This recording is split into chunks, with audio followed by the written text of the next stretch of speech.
Hi hello అందరికీ నమస్తే. ఎలా ఉన్నారు? అందరూ బాగున్నారని అనుకుంటున్నాను. నేను చాలా బాగున్నాను. Welcome back to our channel love and pride. And మీరు వింటున్నారు సెకండ్ ఛాన్స్.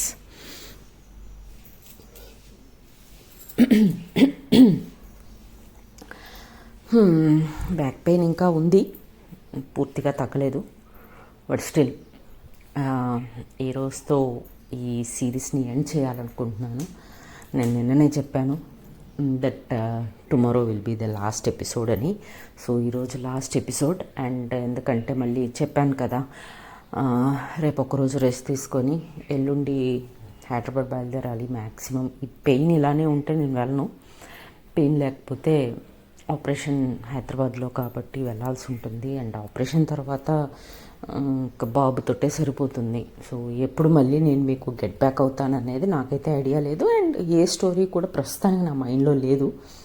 ఈలోపు ఆలోచించుకోవాలి. ఒక 10 days మ్యాక్స్ పడుతుందని అనుకుంటున్నాను మళ్ళీ మీ అందరి ముందుకు రావడానికి ఇంకొక కొత్త స్టోరీతోటి.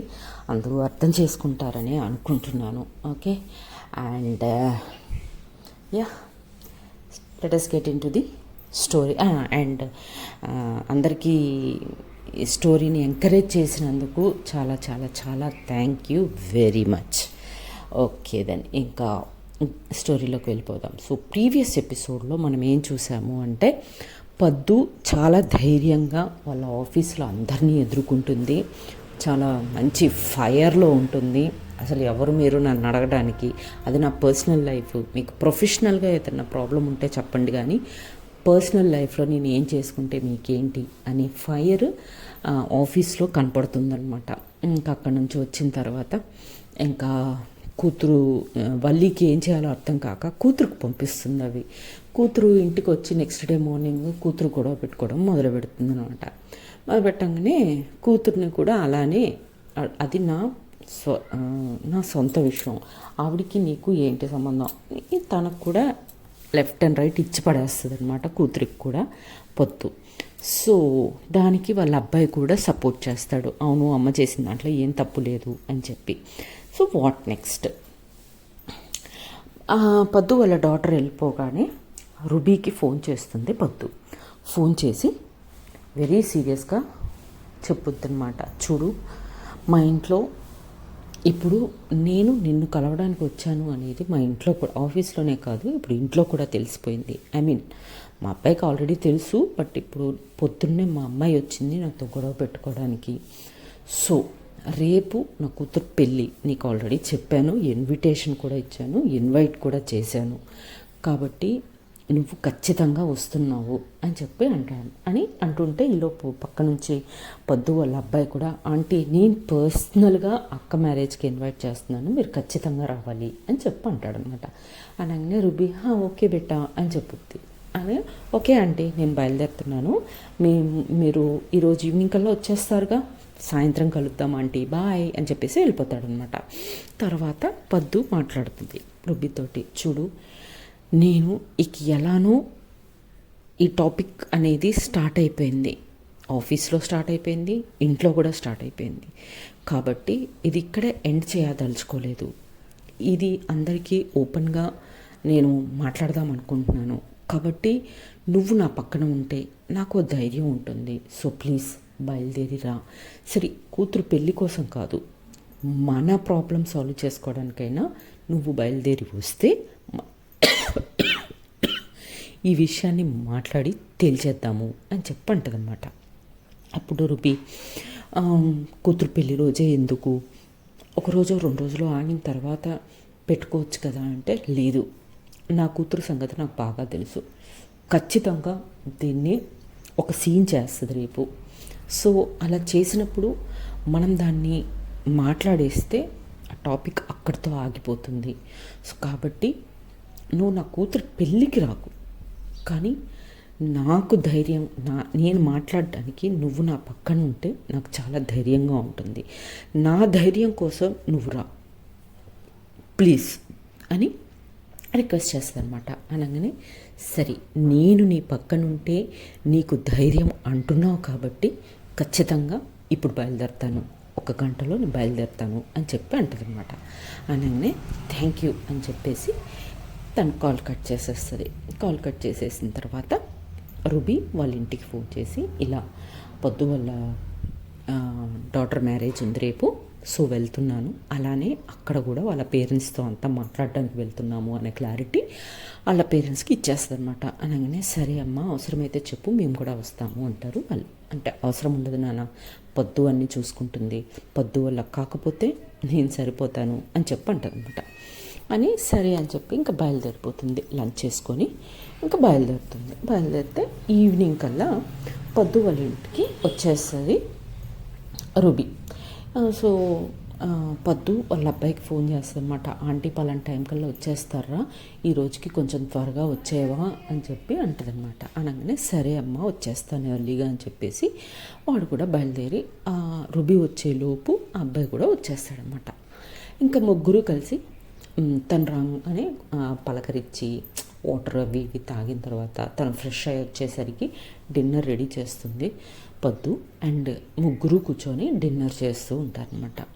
చాలా బాగా ఎంజాయ్ చేస్తారు. ఆంటీ నిజంగా చాలా థ్యాంక్స్ ఆంటీ, మా అమ్మ ఎప్పుడు ఒంటరిగా తన బెడ్రూమ్లో కూర్చొని నా కోసం ఎదురు చూస్తూ, నా గురించి ఆలోచిస్తూ, అక్క గురించి ఆలోచిస్తూ, తన ఏంటో తన లైఫ్ ఏంటో అనేది ఆలోచించకుండా ఏదో లోకంలో ఎప్పుడూ ఉండేది, ఏం ఆలోచించేదో కూడా మాకు తెలిసేది కాదు. అలాంటి మా అమ్మ జీవితంలోకి మీరు మెరుపు తీగలాగా వచ్చి చాలా చేంజెస్ చేశారు. అమ్మని ఇప్పుడు చూస్తుంటే నాకు చాలా హ్యాపీగా ఉంది. ఈ చేంజ్ మొత్తం మీకే, మీ వల్లే కుదిరింది, మీ వల్లే ఇంత చేంజ్ వచ్చింది అమ్మలో, అందుకు నేను చాలా రుణపడిపోయాను ఆంటీ మీకు అని చెప్పి థ్యాంక్స్ చెప్తూ ఉంటాడు వాళ్ళ అబ్బాయి. థ్యాంక్స్ చెప్పాక ఆ అబ్బాయి ఇంకా వెళ్ళి ఓకే రేపు పొద్దున్నే బయలుది కదా త్వరగా పడుకోండి అని చెప్పేసి ఆ అబ్బాయి తన రూమ్కి వెళ్ళిపోయి పడుకుని పోతాడు. పొద్దు అండ్ రుబీ కూడా ఇంకా వెళ్ళి పడుకుని పోతారనమాట. కొద్దిసేపు మాట్లాడుకొని రేపు ఏం ఫేస్ చేయాలనో ఏంటో ఆ టెన్షన్ ఉంటుంది కదా. సో ఓకే నో ప్రాబ్లం, ఇద్దరం కలిసే ఫేస్ చేద్దాము అని చెప్పి ఇంకా ఇద్దరు వెళ్ళి కూడా పడుకుని పోతారనమాట. పడుకున్న తర్వాత నెక్స్ట్ డే మార్నింగ్ హడావిడిగా ఇంకా వీళ్ళు రెడీ అయిపోయి వెంటనే వీళ్ళు ముగ్గురు కలిసి కళ్యాణ మండపానికి వెళ్ళిపోతారు. కళ్యాణ మండపానికి వెళ్ళిన తర్వాత కళ్యాణ మండపంలో పెళ్లి కూతురు రూమ్, ఇంకా అక్కడికే కదా వాళ్ళు వెళ్ళాల్సింది. సో ఫస్ట్ పెళ్లి కూతురు రూమ్కి రుబీనాని తీసుకొని వెళ్తుంది అనమాట. అండ్ వాళ్ళ అబ్బాయి ఏమో ఇంకా పెళ్లి పనులు ఉంటాయి కదా, అక్క పెళ్ళి అంటే తమ్ముడికి చాలా పనులు ఉంటాయి కదా. సో ఆ అబ్బాయి చాలా బిజీగా అటు ఇటు తిరుగుతూ ఉంటాడనమాట. సో పొద్దు రుబీని తీసుకొని పొద్దు వాళ్ళ అమ్మాయి వాళ్ళ రూమ్లోకి వెళ్తుంది. అప్పుడే పెళ్లి కూతురుగా రెడీ అయిపోయి కూర్చొని ఉంటుందన్నమాట వాళ్ళ కూతురు. ఇంకా రుబీనాని చూడంగానే తను చాలా కోపంతో ఫైర్ అయిపోతుంది అనమాట పొద్దు మీదకి. అసలు నేను తన్నే పిలవద్దన్నాను, ఎందుకు పిలిస్తే పిలిచావు, నా రూమ్లోకి ఎందుకు తీసుకొచ్చావు, నాకు అవసరం లేదు తను, అయినా నీకు ఈ ఏజ్లో నీకు ఆ అమ్మాయి ఆవిడతోటి ఫ్రెండ్షిప్ ఏంటి, అయినా నాకు అసలు వద్దు, నువ్వు ఆమెను పంపించేసేయి లేదా నువ్వు కూడా వెళ్ళిపో అని కయ్యా అరుస్తూ ఉంటుందన్నమాట. పొద్దు చాలా ఓపికగా కొద్దిసేపు చూసి ఇంకా పొద్దు కోపం వచ్చేసి జస్ట్ షడప్, ఓకే పెద్దవాళ్ళతో ఎలా మాట్లాడాలో కూడా తెలియదా నీకు, మీ నాన్న ఇది కూడా నేర్పిలేదా నీకు అని చెప్పి రివర్స్. ఇంకా నువ్వు తనని నేను పిలిస్తే వచ్చింది, తనేమీ అల్లాటప్పగా లేదు, మీ తమ్ముడు తనకి ఫోన్ చేసి పర్సనల్గా ఇన్వైట్ చేశాడు అందుకు వచ్చింది, అంతేకాని తనకి ఏ అవతల పనులు లేకనో తనకి ఏ ఇల్లో లేకనో రాలేదు ఇక్కడికి, ఎక్కువ మాట్లాడకు అని చెప్పి కూతుర్ని తిడుతుందనమాట. సో రుబీ ఇట్స్ ఓకే పొద్దు, ఇట్స్ ఓకే అంటుంటుంది అనమాట. లేదు ruby, it's not correct right, తను పెద్దవాళ్ళతో ఎలా మాట్లాడాలో తెలుసుకోలేకపోతే ఎందుకు తను చదివిన చదువేంటి, తను చేసే ఉద్యోగంలో తనకు నేర్పించిన డిసిప్లిన్ ఏంటి చిన్నప్పటి నుంచి వాళ్ళ నాన్న అని చెప్పి తిడుతూ ఉంటుంది అనమాట. అనగానే ఇంకా రుబీ ఏం మాట్లాడకుండా కామ్గా ఒక పక్కకు నించొని ఉంటుందన్నమాట. తన అరుపులు విని పొద్దు వాళ్ళ అరవింద్ అండ్ పొద్దు వాళ్ళ పేరెంట్స్ ఉరుక్కుంటూ లోపలికి వస్తారు. ఏమైంది అని చెప్పి రాగానే పొద్దు ఏం మాట్లాడకుండా ఓ పక్కకి రుబీ పక్కన నించొని ఉంటుందన్నమాట. ఉండగానే ఏమైంది పొద్దు ఏమైంది అని చెప్పి అందరు పొద్దును అడుగుతూ ఉంటే ఏంటి అవును అడుగుతారు, నేను కదా అరిచింది అని చెప్పి అలా డాటర్ అరుస్తుండదన్నమాట. ఏమైంది ఎందుకు అరుస్తున్నావు అని అంటే చూడండి ఈవిడెవరో రుబీనా అంట, అమ్మ ఫ్రెండ్, కొత్తగా అమ్మకి ఈ వయసులో ఫ్రెండ్స్ కావాల్సి వచ్చారంట. ఈవిడ కోసం ఈవిడ గారు 3 రోజులు తన ఆఫీస్లో లీవ్ పెట్టి మరీ వెళ్ళి ఎంజాయ్ చేసి వచ్చారు. ఓకే, సో అంత గొప్ప ఫ్రెండ్షిప్ ఏంటో వీళ్ళిద్దరి మధ్యలో నాకు అర్థం కావట్లా అని అడ్డదిడ్డంగా మాట్లాడుతుంది అనమాట పద్దు వల్ల కూతురు. మాట్లాడేసరికి పద్దుకి బాగా కోపం వస్తుంది. బట్ ఏమీ మాట్లాడదు, కామ్గా నించుంటుంది అనమాట. చూద్దాం ఎవరు ఏం మాట్లాడతారో తెలుసుకుందామని చెప్పి కామ్గా అలా నించొని వింటూ ఉంటుందన్నమాట. రుబీ కూడా ఇంటర్ఫియర్ అవ్వదు, ఎందుకు అంటే ఇది వాళ్ళ ఫ్యామిలీ మ్యాటర్. బట్ అందరూ కలిసి పద్దు మీదకి వస్తే అప్పుడు నేను ఎంటర్ అవుతాను అనుకొని అలా పక్కకి నించొని అన్నీ గమనిస్తూ ఉంటుంది రుబీ ఒక పక్కన. అందులో తను ఒక సైకాలజిస్ట్, సో వాళ్ళందరినీ స్టడీ కూడా చేస్తుంటాం, వాడు బిహేవియర్ ఏంటి, వాళ్ళు ఏంటి అని చెప్పి.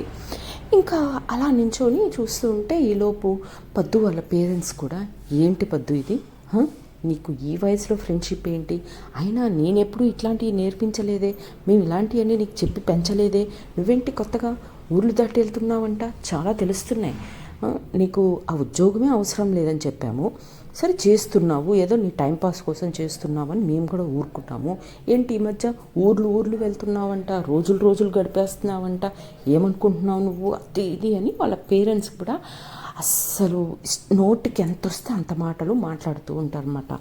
చూస్తుంది ఇంకా భరించలేకపోతుంది పద్దు. భరించలేక అందరినీ ఒక్క లుక్ ఇచ్చి, జస్ట్ మీరందరూ ఒక్కసారి మీరు మాట్లాడడం అయిపోతే నేను మాట్లాడతా అని చెప్పి పద్దు అంటదన్నమాట. చాలా ధైర్యంగా అందరు కళ్ళలోకి చూస్తూ అలా మాట్లాడేసరికి అందరూ ఆశ్చర్యపోతారు. ఫస్ట్ ఏంటి ఇది, అసలు మన పద్దునేనా, ఇలా ఎప్పుడు మాట్లాడింది మనం చూడనే లేదు కదా, ఇన్ని సంవత్సరాలలో 45 సంవత్సరాలు వచ్చాయి దానికి అని చెప్పి అలా పేరెంట్స్ ఆశ్చర్యపోతూ ఉంటారనమాట. ఏంటమ్మా, ఏంటన్నా ఏదో అన్నారు, ఎప్పుడు నన్ను ఇలా పెంచలేదా, ఎస్ అదే మీరు చేసిన తప్పు.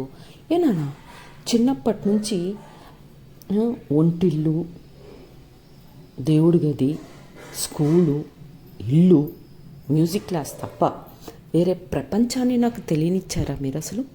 అసలు వేరే ప్రపంచం అంటూ ఒకటి ఉందని నాకు తెలీదు మొన్నటిదాకా. నాకు చిన్న వయసులో ఎవరికైనా బయట పిల్లలతో ఆడుకోవాలని, వాళ్ళతో సంతోషంగా కేరింతలు కొట్టాలని, వాళ్ళతో పాటు సుఖదుఖాలు పంచుకోవాలని, ఫ్రెండ్స్ని చేసుకోవాలని, మిగతా పిల్లల్ని అందరినీ చూసినప్పుడు నాకు ఎన్ని కోరికలు ఉండేవో మీకు తెలుసా? తెలీదు. ఎందుకు తెలీదు? మీరు ఎప్పుడన్నా నన్ను అడిగితే కదా నాన్న. ఏమ్మా, ఎప్పుడు వంటింట్లో ఈ వంట ఇలా చేయాలి, ఆ వంటకి ఇలా చేయాలి, ఇలా మడి కట్టుకోవాలి, ఇలా చుట్టుకోవాలి, ఇలా పూజ చేయాలి, ఈ సహస్రనామం ఇలా చదవాలి, ఆ శ్లోకం ఇలా చెప్పాలి అని చెప్పారే కానీ, ఏమ్మా నీ మనసులో ఏమన్నా కోరికలు ఉన్నాయా? నువ్వేమన్నా కావాలనుకుంటున్నావా? నువ్వేమన్నా చదవాలనుకుంటున్నావా? స్పెషల్గా నీకేమన్నా పర్సనల్గా ఇది చెయ్యాలి అన్న కోరిక ఏమన్నా ఉందా అని ఎప్పుడన్నా అడిగావా అమ్మ నువ్వు? అసలు నాకు ఈ వంటలు ఇవి నేర్చుకోవాలని ఈ వయసులో నీకు ఇవన్నీ అవసరమా? నీకు ఇష్టంగానే నేర్చుకుంటున్నావా అని ఒక్కరోజన్నా అడిగావా అమ్మ నువ్వు? నన్ను అడగల. నీకు నచ్చింది మీ ఆయన నీకు చెప్పాడు, నువ్వు నాకు చెప్పావు, అంతేకాని అసలు నీకేం కావాలో నీకు తెలుసా అమ్మ? ఫస్ట్ తెలీదు. సరే ఏ నాన్న, మీ సౌలభ్యం కోసం మీకు 5 వరకు ఆఫీస్ ఉంటుంది కాబట్టి నాకు 4 స్కూల్కి అయిపోయినా కూడా నన్ను ఒక మ్యూజిక్ క్లాస్లో జాయిన్ చేశారు. సరే, ఎప్పుడన్నా మరి ఏంటమ్మా మ్యూజిక్ నేర్చుకుంటున్నావు, ఎక్కడి వరకు నేర్చుకున్నావు, కీర్తనలు ఏమన్నా వచ్చా, లేకపోతే ఏమన్నా అన్నమాచార్యుల కీర్తనలు ఏమన్నా పాడతావా, ఒక పాట పాడతావా, ఎప్పుడన్నా ప్రేమగా దగ్గర తీసుకొని అడిగారా నన్ను? అడగలేదు. ఏమ్మా నువ్వన్నా అడిగావా? ఎప్పుడన్నా పూజలు చేసేటప్పుడు ఏమ్మా ఒక మంగళారతి పాడను, లేకపోతే ఒక సంకీర్తన పాడమనో, లేకపోతే ఒక ఆలాపన చేయమనో ఎప్పుడన్నా అడిగారా అమ్మా? లేదు. ఎందుకమ్మా మరి నాకు సంగీతం నేర్పించారు? మీ సౌలభ్యం కోసం కాకపోతే ఓకే, అది కూడా పక్కన పెట్టేద్దాం. ఒక వయసు వచ్చిన తర్వాత ఆడపిల్లలు ఫ్రెండ్స్ ఉంటారు. ఒక్క ఫ్రెండ్ అన్నా ఒక్కలన్నా మన ఇంటికి వచ్చారా అమ్మ? నేను పోనీ ఎవరన్నా ఇంటికి వెళ్ళానా? పోనీ ఆ స్వేచ్ఛన్నా ఇచ్చారా నాకు ఒక సర్టన్ ఏజ్ వచ్చాక? అది ఇవ్వలేదు. గట్టిగా నవ్వొద్దు, గట్టిగా మాట్లాడొద్దు, త్వరగా నడవద్దు, మెల్లగా అడుగులో అడుగు వేసుకుంటూ ఉండాలి, ఇవన్నీ చెప్పి నేర్పించారు. మన బ్రాహ్మణ కుటుంబం మాత్రం, మన హిందూయిజం మాత్రమే మనుషులు, మిగతా జనాభా అంతా మనుషులే కాదన్నట్టుగా నాకు చెప్పి పెంచారు మీరు. అది ఎంతవరకు కరెక్ట్ అమ్మా? ఏ తల్లిదండ్రులమ్మా అలా చెప్పి పెంచేది? నేనెవరిని అలా చూడలేదే. నేను నా పిల్లల్ని పెంచానే కొన్ని సంవత్సరాల వరకు. నేనెప్పుడు వాళ్ళకి మన కుటుంబం మన జాతి మంచిది, వాళ్ళ జాతి కరెక్ట్ కాదు, వాళ్ళ రిలీజన్ ఇలా, వాళ్ళ రిలీజన్ అలా నేనెప్పుడు చెప్పి పంచలేదే. అది ఎంతవరకు కరెక్ట్ అమ్మా? నాన్న, మీ కలీగ్స్ అందరూ వేరే వేరే రిలీజియన్ వాళ్ళు ఉంటారు కదా, వాళ్ళు వేరే రిలీజియన్ కదా అని మీరు మాట్లాడుకుంటున్నారా? లేదు కదా. మగవాళ్ళు ఆడవాళ్ళు కలిసే కదా జాబులు చేశారు. అక్కడేమన్నా మీరు ఆడవాళ్ళతో మాట్లాడకుండా ఉన్నారా? లేదు కదా. వాళ్ళు మీతో ఏమన్నా మాట్లాడకుండా ఉన్నారా? లేదు కదా. మీరు పరాయి ఆడవాళ్ళతో మాట్లాడొచ్చు, కానీ మేము ఆడవాళ్ళతో మాత్రం మాట్లాడకూడదు, కనీసం ఆడవాళ్ళతో అయినా మాట్లాడకూడదు, అంతే కదా. ఏం పంపకం నాన్న ఇది అని వాళ్ళిద్దరికి ఇచ్చుకుంటుంది పొద్దు, మామూలుగా ఇచ్చుకోదు. ఇకపోతే సరే, ఒక వయసు వచ్చింది, పెళ్లి చేయాలనుకున్నారు. అసలు ఆ పెళ్లి కొడుకు నీకు ఇష్టమా? అసలు పెళ్లి చేసుకునే ఉద్దేశం ఉందా లేదా? ఇంకేమైనా చదవాలని కోరికలు ఉన్నాయా? ఏమన్నా అడిగారా? అడగలేదు. పోనీ పెళ్లి చేసేసారు. సరే, అడ్జస్ట్ అయిపోదామని చెప్పి నేను పెళ్లి చేసుకున్నాను. ఏం లాభం? ఈయనున్నారే, ఈయన యుఎస్లో చదివొచ్చారంట. కాబట్టి ఈయనకి ట్రెడిషనల్గా రెడీ అవ్వటం ఇష్టం ఉండదు. మీరేమో నన్ను వెస్టర్న్గా రెడీ అవ్వనివ్వలేదు. సో మీ ఇద్దరి ట్రెడిషన్స్ మధ్యలో ఇరుక్కుపోయి నలిగిపోయింది నేను. ఆయనకి వెస్టర్న్ స్టైల్ కావాలి, మీకు మడికట్టు కావాలి. ఎలా బ్రతకాలి? అప్పటికి కాంప్రమైజ్ అయ్యే బ్రతికాను. కొన్ని సంవత్సరాలు గడిచిపోయాయి. ఉద్యోగం చేస్తానంటే వద్దు, ఎందుకు అని అంటారు. ఏనా ఆడపిల్లలకి ఇండివిజువాలిటీ ఉండకూడదా? ఎప్పుడూ డిపెండెంట్గానే ఉండాలనా? అదేం మీ సాంప్రదాయం? అదే అప్పుడు ఎందుకు చదివించారు? చదివించకుండా ఉండాల్సింది కదా. మీ ప్రెస్టీజ్ కోసం చదివిస్తారు. మీరు బయట గొప్పలు చెప్పించుకోవడం కోసం మా అమ్మాయిని ఇది చదివించాను, అది చదివించాను, ఇది నేర్పించాను అనడానికి చదివిస్తారు. మా ఆవిడ ఆ ఆఫీస్లో ఈ క్యాడర్లో ఉంది, ఆ క్యాడర్లో ఉందని చెప్పడానికి వీళ్ళు ఉద్యోగాలకు పంపిస్తారు. కానీ ఇంట్లో నేను పడే నరకం ఎవరికి తెలుసు అని చెప్పి అందరినీ వేసుకుంటుంది. ఇక లాస్ట్ నేను నిన్ను కన్నానా, నువ్వు నన్ను కన్నావా? ఎప్పుడు చూసినా నువ్వు నా మీదకి ఎగిరెగిరి పడతావేంటి? అసలు నేను ఎలా ఉండాలో నువ్వు నాకు నేర్పించడం ఏంటి? అసలు నువ్వెవరు నాకు చెప్పడానికి? నా లైఫ్ ఎలా ఉండాలి అనేది నేను డిజైన్ చేసుకుంటాను. ఇప్పుడు నువ్వు లవ్ మ్యారేజే చేసుకుంటున్నావు కదా. మీ నాన్న అరేంజ్డ్ మ్యారేజ్ తీసుకొస్తానంటే లేదు నేను ఒక మనిషిని ప్రేమించాను, నాకు వాడే కావాలి అని నీ స్వతంత్రం కోసం, నీ ప్రేమ కోసం, నీ హ్యాపీనెస్ కోసం పోరాడిన నువ్వు ఈ వయసులో నీ సంతోషం కోసం నువ్వు ఫైట్ చేస్తావు, నీకు కావాల్సినవి నువ్వు దక్కించుకుంటావు. ఇప్పుడు ఈ వయసులో నాకెవరూ తోడలేరు, ఈ వయసులో నేను రుబీనాని సెలెక్ట్ చేసుకోవడం తప్ప? ఏ రకంగా తప్పు చెప్పు? నీ సుఖం నీకు ఇంపార్టెంట్, కానీ నా ఆనందం నాకు ఇంపార్టెంట్ కాదు. ఇదేంటి కరెక్టు అని ఇంకా అందరికీ ఇవ్వాల్సినంత కోటింగ్ ఇచ్చేస్తుంది అనమాట. ఇవన్నీ అందరూ బిత్తరపోయి చూస్తారు పద్దుని. అసలు ఎవరికీ అర్థం, అసలు ఇది పద్దునేనా, ఏంటి ఇలా మాట్లాడుతుంది అది ఇది అని. అంటే ఇగో ఈ అమ్మాయి వచ్చాక నువ్వు చాలా మాట్లాడుతున్నావు అది ఇది అని వాళ్ళు రుబీనాని రివర్స్ మాట్లాడటం స్టార్ట్ చేస్తారనమాట. పద్దుకి మామూలుగానే తననంటేనే అంత కోపం వస్తే రుబీనంత ఇంకెంత కోపం రావాలి? ఏంటి తననంటారా? తనననే హక్కే లేదు నాన్న. అమ్మ మీకు అసలు లేదు.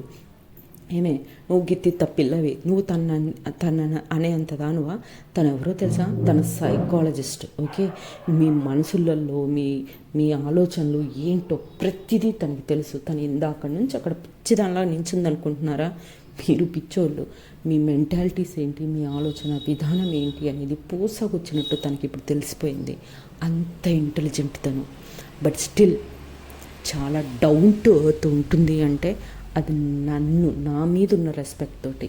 ఓకే, మీ రెస్పెక్ట్ని మీరు కాపాడుకోండి ఓకే అని చెప్పి మళ్ళీ తిడతారు అనమాట అందరినీ. ఈలోపు పొద్దు వల్ల అబ్బాయి లోపలికి వస్తాడు. హే, ఏమవుతుంది ఇక్కడ? అక్కడ పెళ్లి కూతురుని పిలుస్తున్నారు, ఏంటి ఇక్కడ గొడవ అని అంటే, ఇదిగోరా వచ్చి వీళ్ళందరూ రూబీ ఆంటీ గురించి నా ఫ్రెండ్షిప్ గురించి వెటకారంగా మాట్లాడుతున్నారా అంటే, ఎవరది అంటే వీళ్ళందర్రా అనగానే ఇంకా వాళ్ళ అబ్బాయి అనుకుంటాడు, హలో ఇక్కడ ఎవరు అమ్మకు కావాల్సిన స్వేచ్ఛని, అమ్మకు కావాల్సిన ఆనందాన్ని రెస్ట్రిక్ట్ చేసినా నేను ఒప్పుకోను. నేను అసలు మీకు ఎవరికి సంబంధమే లేదు. అమ్మ నాన్న దగ్గర నుంచి విడాకులు తీసుకున్న తర్వాత ఆయన పట్టించుకోలేదు. సో కాల్డ్ కూతురు అని ఇప్పుడు చెప్పుకుంటుంది చూశారు, ఈమె ఎప్పుడూ కూడా అమ్మ ఎలా ఉందిరా అని నాకు ఫోన్ చేసి నన్ను ఎప్పుడు అడిగింది లేదు. మీరున్నారే తాతయ్య అమ్మమ్మ, ఎప్పుడన్నా మా ఇంటికి వచ్చి మరి ఏం చేస్తున్నారు అని అడిగారా? లేదు. మీకు ఏ హక్కు ఉందని ఈరోజు అమ్మని ప్రశ్నిస్తారు మీరు? నాకు హక్కు ఉంది, నాకే ఏ బాధ లేదు, నేను చాలా హ్యాపీగా ఉన్నాను. అమ్మ ఈరోజు ఇంత ఆనందంగా ఉండడానికి రీజన్ రుబీనా ఆంటీ. సో నాకే ప్రాబ్లం లేనప్పుడు మీకేంటి ప్రాబ్లం అని ఆ అబ్బాయి కూడా మంచిగా ఇచ్చుకుంటాడు అనమాట అందరికీ. ఇంకా అందరు నోర్లు మూస్తారు. మూసిన తర్వాత అప్పుడు పెద్ద స్టైల్గా అరవింద్ వస్తాడు, ఒక అడుగు ముందుకేసి, సారీ పదు, నేను చాలా తప్పులు చేశాను. ఆ రోజు నేను కూడా అందరు మగవాళ్ళలాగా బిహేవ్ చేశాను. నేను నిన్ను అడగాల్సింది అసలు నీకు ఏమి ఇష్టం లేదు అని. ఆ రోజు నేను అడగలేదు. చాలా కష్టంగానే విడిపోయాము.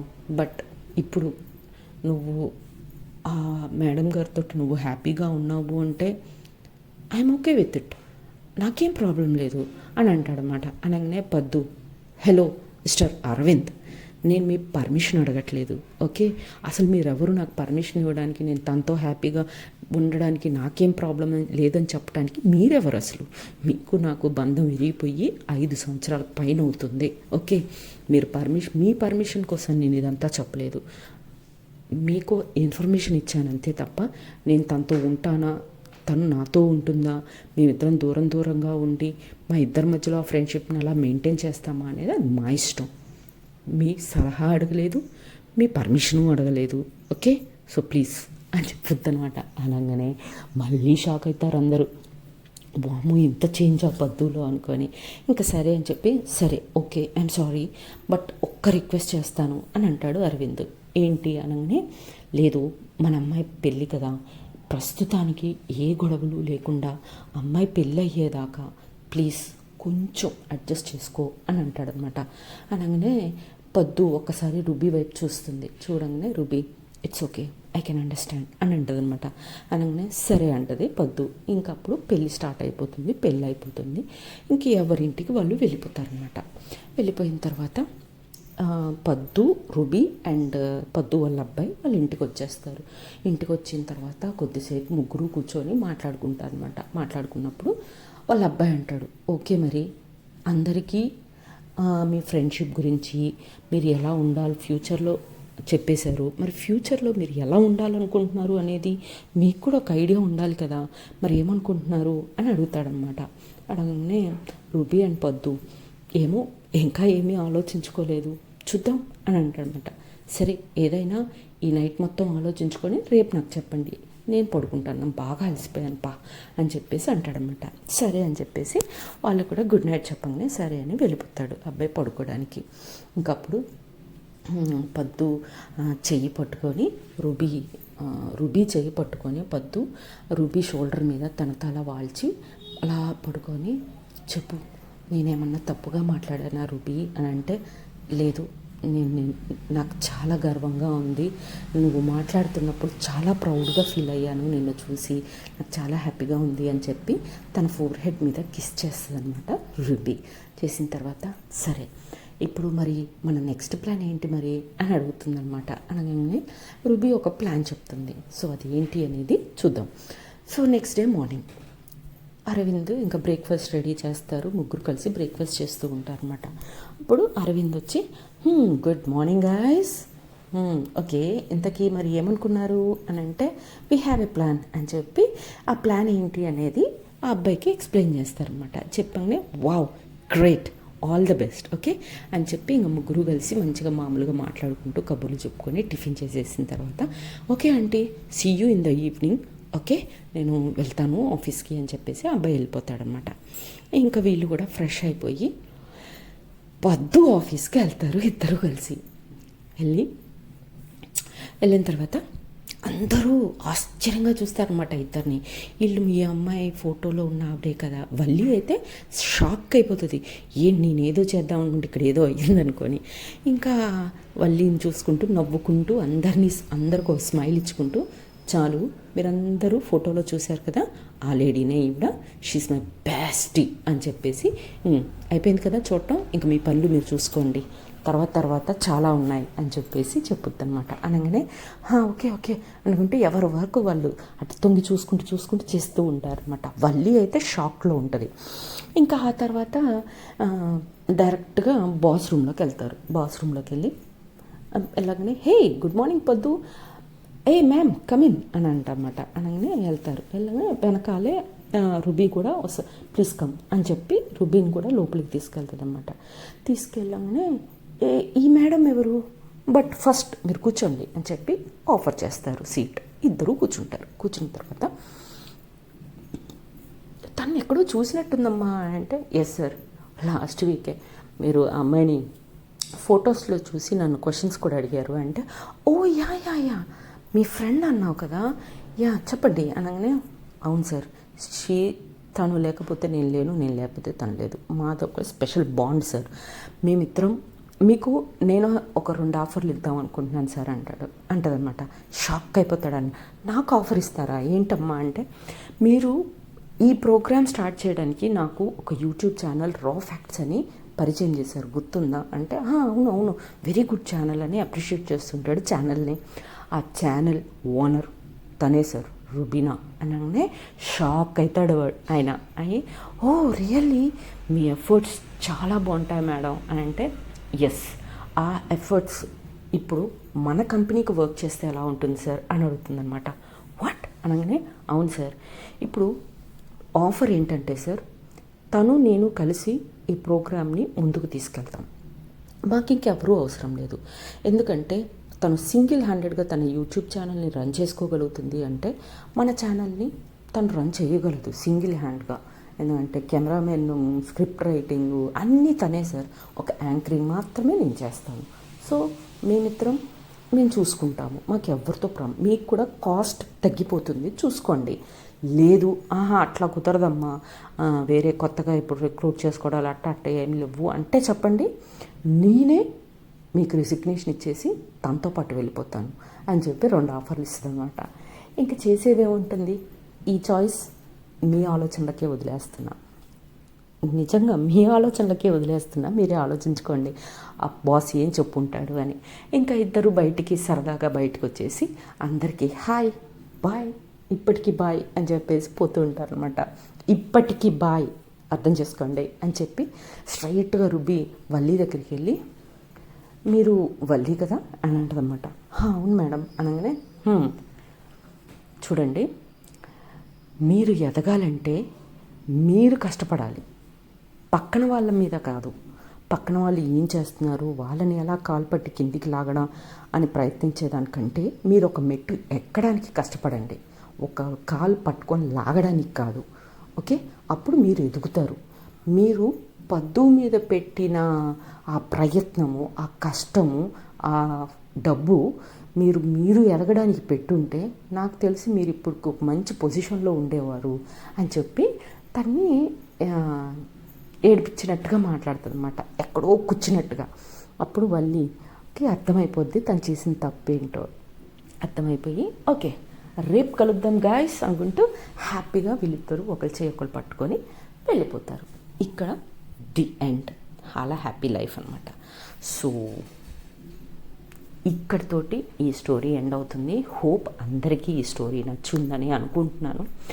ఇక చూద్దాం, మా అబ్బాయి ఆపరేషన్ అయిన తర్వాత ఈలోపు ఒక మంచి రొమాంటిక్ స్టోరీ చెప్దాం అనుకుంటున్నాను. చూద్దాం ఏం స్టోరీతో వస్తాను అనేది వెయిట్ చేసి చూడండి. అప్పటి వరకు tata bye bye, see you, జై హింద్, జై శ్రీరామ్.